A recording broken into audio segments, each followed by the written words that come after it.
watch in effect from late Wednesday night through Friday morning. The National Weather Service in Sterling, Virginia has issued a flash flood watch for portions of Maryland, the District of Columbia, Virginia, and West Virginia, including the following areas: in Maryland, Anne Arundel, Calvert, Carroll, Central and Eastern Allegheny, Central and Southeast Howard, Central and Southeast Montgomery, Charles, Frederick, Maryland, Northern Baltimore, Northwest Hartford, Northwest Howard, Northwest Montgomery, Prince George's, Southeast Hartford, Southern Baltimore, St. Mary's, and Washington.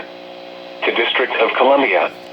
In Virginia, Arlington Falls Church and Alexandria, Clark, Culpeper, Eastern Loudoun, Fairfax, Frederick, Virginia, Greene, King George, Madison, Northern Fauquier, Northern Virginia, Blue Ridge, Orange, Page, Prince William, Manassas and Manassas Park, Rappahannock, Shenandoah, Southern Fauquier, Spotsylvania, Stafford, Warren, and Western Loudoun. In West Virginia, Berkeley, Eastern Mineral, Hampshire, Hardy, Jefferson, and Morgan. From late Wednesday night into Friday morning, an upper-level low pressure over the western Great Lakes will drop southward into the Ohio Valley Wednesday into Thursday.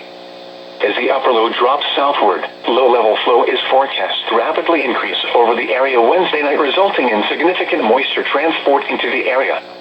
Periods of heavy rainfall are anticipated late Wednesday night through Thursday night across the central mid-Atlantic. The period of most intense rainfall is expected late Wednesday night through early Thursday afternoon. Widespread rainfall amounts of 3 to 5 inches are expected, with localized higher totals in areas of repeated activity. Eastern slopes of mountains such as the northern Blue Ridge and Catoctin Mountain also have an increased risk for higher rain totals.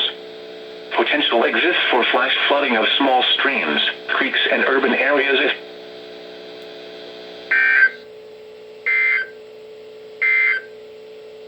the latest river levels in the Potomac, Okay, then. Shenandoah, and Rappahannock basins.